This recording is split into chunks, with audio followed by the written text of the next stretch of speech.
Hello, folks. Welcome to Kudlow. I'm Larry Kudlow. At the end of our economic segment last night, I asked former Assistant Treasury Secretary Michael Faulkner if there's one thing he could suggest to keep us out of recession. Please take a listen. I think the most important thing we can do, Larry, is unleash American energy. At the end of the day, low-cost access to energy has broad impact across the economy.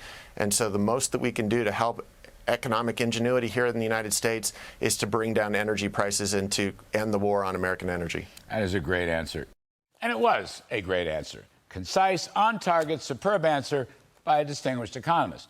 And though the clock ran out on the segment, I wanted to remind everybody what former Energy Secretary Rick Perry told me on the radio last Saturday. He said, free market capitalism and abundant fossil fuel reserves were the greatest contributor to American success and prosperity. And he added that most of the rest of the world would agree. But not the Bidens. The Biden administration, on a daily basis, has waged war with the American oil and gas industry, which is the best in the world, employs over 11 million people, and produces the cleanest fossil fuels anywhere. The Biden war on fossils has been a disaster. It has contributed to high inflation, killed family budgets, sunk real worker wages, and led to recession. It has damaged our economic security at home and our national security abroad. An unmitigated disaster. Now, Biden climate czar John Kerry, speaking in Egypt today, continued to pound fossil fuels, continued to argue, quote, the math and the science unequivocally make clear we just can't hit net zero unless we dramatically lower investments in fossil fuels.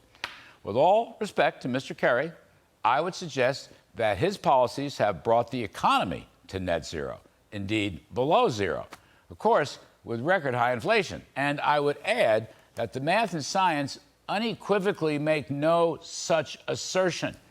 You know, people of goodwill and common sense have argued for decades in the event of climate change, all power sources should be working side by side. Fossils, renewables, hydro, nuclear. You can't just take out 75% of our power without an alternative game plan, which the Bidens have never provided. After the Green New Deal passed this August, fraudulently called the Inflation Reduction Act, climate expert Bjorn Lomborg, using the UN climate model, suggested that $400 billion of more climate spending might reduce the temperature by 28 thousandths of 1 degree Fahrenheit. Mr. Lomborg and others have repeatedly suggested that after spending $5 trillion globally in recent decades, the global climate needle has barely moved.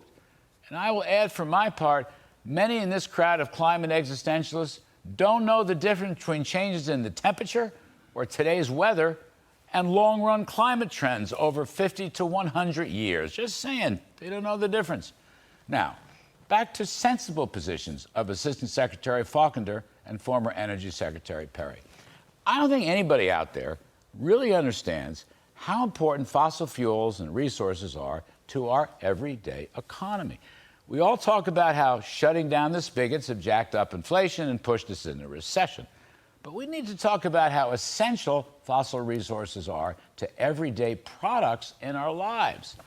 No, it requires fossil fuels, phones, clothes, toothpaste, asphalt, trash, laptops. Hang on, I'm just getting warmed up here. Don't forget diapers, pacifiers, and toys used by parents and babies around the world that are all made with oil or natural gas or both. But hang on a sec. In hospital operating rooms that keep us healthy, fossils are used by life-saving products and equipment like pacemakers, MRI machines, IV bags, tubes, surgical instruments, monitors, stethoscopes. Also, fossils are critical to prosthetics, hearing aids, glasses, contact lenses. But hang on.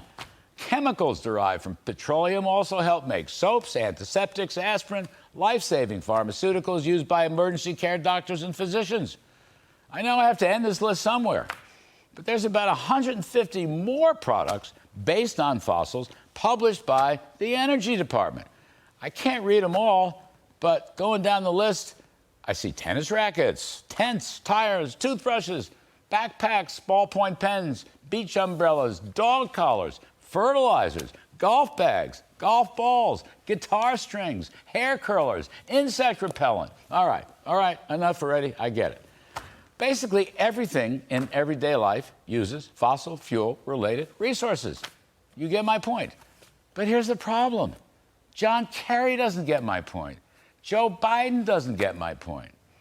And finally, to my friend Rick Perry, who does get my point and touted free market capitalism along with fossil fuels, it is precisely our free enterprise system that will innovate, invent, and create the new technologies that will solve whatever climate problems we have over the next 100 years.